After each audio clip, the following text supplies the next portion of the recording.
Hello everyone, I hope you had a great new year. This is my Regency F2500 stove that I have in my house. It is not a terribly big house, so this is plenty of stove, and I wanted to make sure that I have a big enough firebox to put in bigger chunks, which is why I got a bigger stove. You could definitely heat my house adequately with a smaller stove. Now, this is the best way that I've found to start a fire in it. Sometimes wood stoves can be a little different because the airflow is a little different. What I do is I rip up a couple pieces of cardboard and put them in between the pieces of wood. Now, this is definitely imperfect wood. It just was snow mix raining, and some of it isn't 100% perfectly not been drizzled on a smidgen. You know, that happens. So what I do is I take some of these, I get them off Amazon. They're Big Billy Buckin or something like that, fire starters. They're just fat wood, which is, as far as I know, the base of a stump of a pine tree. So it's very sappy and very powerful. So they burn extremely hot, and a little bit of cardboard is more than enough to get them going. I put them in kind of a zigzag pattern. This one was being a little bit of a bear. I put them in kind of a zigzag pattern. I find that to work extremely well. And then what I do is without bumping everything, put one on top. And then another one on top. And obviously I select wood that is most likely to not fight to get started, because you do want it to be close together. This one's gonna have to do. So what we end up having here is plenty of airflow coming in this way to go in between all of them. When the fat wood gets going, once we light the little pieces of cardboard, it'll get the tips of these two pieces of wood going. It'll get these two pieces of wood going, and this basically works extremely well for this specific stove. Starts up extremely quickly, and we can get into running the catalyst extremely fast by doing this. And what I usually do is let it burn down a smidge, toss in one or two more, and we're off to the races on having, you know, a 4 or 5 hour burn before you get down to enough where you might want to add a couple more. I don't keep the stove full because frankly it would straight up burn the house out. This thing will get the house to 80 degrees and not very long. So I usually try and keep, once I have a good coal bed, 2 split pieces at a time is plenty. So we're gonna go ahead and get this started, and hopefully it works as well as it always does. So those couple strips of cardboard constitute basically one little flappy piece of a piece of cardboard. I just rip one little flappy off, rip it up. So minimum cardboard, minimum effort. The fat wood's already trying to start.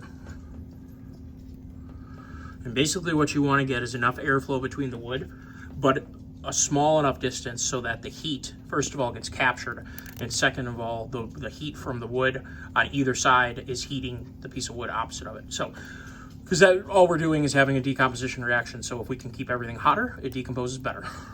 So that's exactly what we're doing.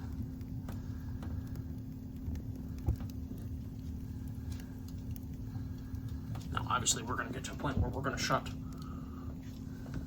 the door when it gets smoky enough. Sometimes it gets a draft going pretty good. This chimney is fairly decent. It is a cinder block chimney that has a full metal liner. I think, what would that be? It's either a 6 or a 4 inch diameter liner.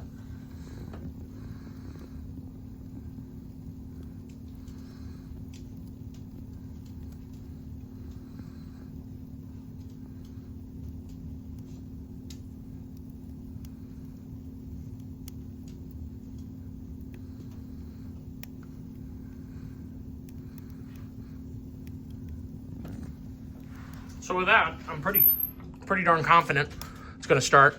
This F2500 is a pretty dang good stove. They had a sale going on when I got it that has a electric fan, not to fan the fire, but to push the heat out. And it was free when you got it at that period of time, and that was a pretty decent amount of value. I like this one too because it has a manual air control valve, or manual air control, so you're not relying on electronic deal that could randomly choke your fire off when you don't want it to.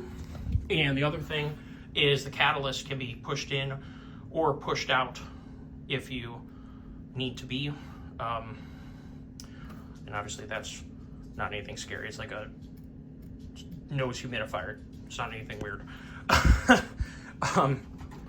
The catalyst can be pushed in and pushed out with this lever, and that way you can choose to use it or choose to not use it, which I don't know how many other EPA stoves do that. And this also has secondary air, which I don't know if you can see the burners up there, which work extremely well. And if you have wood that is maybe imperfect, first of all, the stove lets you know that you probably shouldn't be burning it. Second of all, if you absolutely had to burn it, you could leave the door cracked and not use the catalyst, and you're gonna be okay. I would definitely recommend, if you're having to do that, first of all, you should try and source some better wood. Second of all, get your chimney cleaned more often for obvious reasons. But this setup works quite well. It's been a very nice stove. We've had it for a year now. Well, this is the second burn season for it. We burned all year last year and had no problems. No problems at all. Fire brick's still doing good. The handle is still working properly. Now, to help it get going faster, I do leave the door cracked when I'm babysitting it, and it allows the fire to get going pretty rapidly. But I've tried a bunch of different ways to get the fire to start, and I've found that this is by far the best method to use. And if you try and use, as somebody who is always, well, this is my first wood stove. We had a fireplace when I was growing up, and obviously that's a totally different ballgame. And the other thing is, I mostly, in terms of fire building experience, camping and stuff like that, so I usually use the log cabin method, and I found the log cabin method does not work very well in a stove because it blocks the airflow. So I found that putting them in long ways is always the best bet, and I stack them when I can. Unfortunately, the secondary air burners get in the way, so you can't go crazy high, but you can at least put a good bit of wood in this stove compared to one of the ones that are skinnier.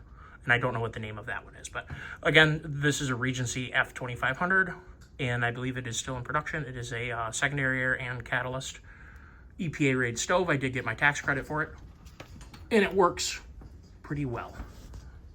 I do have one of those fans that turns on when the top gets hot, and I do have two. I thought it was kind of genius. Off Amazon, I got 2 replacement burner tops for like a gas stove, and I can put them up here on top to warm up pots, so that way I don't mar up the top of this. And you can boil water as long as you keep the fire hot. It does take a little longer than if you had a gas stove, but if you absolutely had to. And the other thing is, I have a little griddle that I can use here too, and that works fairly decently. So hopefully that video came through okay. I just noticed it was a little bit blurry. But anyway, thank you all for tuning in. If you're having trouble getting your wood stove going, I recommend that you try that. And also, that fat wood is an absolute lifesaver. I don't see any downside to it. Yeah, it's probably a little more smoky, but compared to the quantity of burning you're doing and also the heat that's about to happen as this thing gets hot, I don't think there's any downside to it. And it sure gets the fire going better, and it's better than rubbing 2 sticks together when your family wants to get warm. So you guys have a great day. Hope you had a great new year and a safe one.